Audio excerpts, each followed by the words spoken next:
तो दोस्तों captain pipe ने अपने क्वार्टर वन के नंबर को डिस्क्लोज कर दिया है। तो क्या है क्वार्टर वन के नंबर्स के अंदर डाटा लाख्स में है, मैं आपको क्रोर्स में बता रहा हूँ। तो देखिए पिछले क्वार्टर में कंपनी ने 20 करोड़ के आसपास का रेवेन्यू जनरेट किया था, पिछले साल 19 करोड़ के आसपास, जबकि अभी भी देखें तो कंपनी का रेवेन्यू लगभग 20 करोड़ के आसपास आपको देखने को मिल रहा है। तो साल से साल देखें तो साल से साल कंपनी के रेवेन्यू के अंदर तेजी आपको देखने को मिल रही है। लगभग बोल सकते हैं 8% के आसपास का जंप है साल से साल कंपनी के रेवेन्यू के अंदर। वहीं अगर क्वार्टर जाते हैं तो क्वार्टर भी 2% के आसपास की तेजी है। तो क्वार्टर साल से साल कंपनी का रेवेन्यू आपको बढ़ता हुआ देखने को मिल रहा है। खर्चे की बात कर लेते हैं तो देखिए पिछले क्वार्टर में लगभग 18.5 करोड़ खर्च किए थे, पिछले साल 17.5 करोड़ के आसपास, जबकि अभी भी देखें तो कंपनी खर्चे लगभग 18.5 करोड़ के आसपास ही आपको देखने को मिलते हैं। कंपनी खर्चे देखें तो कंपनी खर्चे इस क्वार्टर में कंट्रोल किए गए हैं। चलिए कंपनी का नेट प्रॉफिट क्या निकलता है वो देख लेते हैं। तो देखिए पिछले क्वार्टर की बात करें तो पिछले क्वार्टर में लगभग कंपनी बोल सकते हैं आपकी 90 लाख के आसपास के प्रॉफिट में थी कंपनी।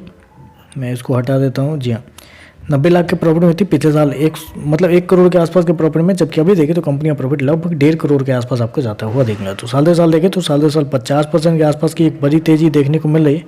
वहीं अगर क्वार्टर जाते हैं तो क्वार्टर भी कंपनी के प्रॉफिट के अंदर एक अच्छी खासी तेजी आपको देखने को मिल रही है। लगभग बोल सकते हैं 75% के आसपास का जंप है क्वार्टर कंपनी के प्रॉफिट के अंदर। तो कंपनी के प्रॉफिट के अंदर बेहतरीन तेजी देखने को मिले। हालांकि उसके पीछे रीजन बस एक ही चीज़ है जो मैं हाईलाइट कर ही देता हूँ आपको, वो है purchase of stock in trade.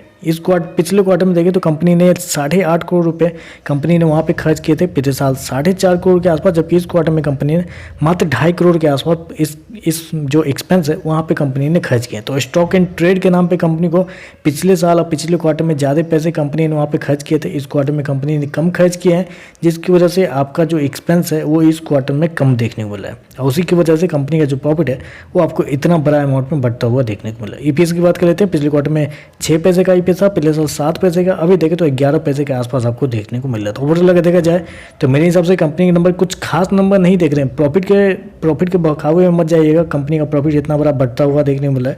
क्योंकि अगर आप गौर करते हैं तो कंपनी के रेवेन्यू को, तो क्वार्टर कंपनी का रेवेन्यू लगभग 2% बढ़ा है और साल से साल लगभग 8% के आसपास बढ़ता हुआ देख लो। तो ये छोटी सी ग्रोथ आपको देखने को मिली है।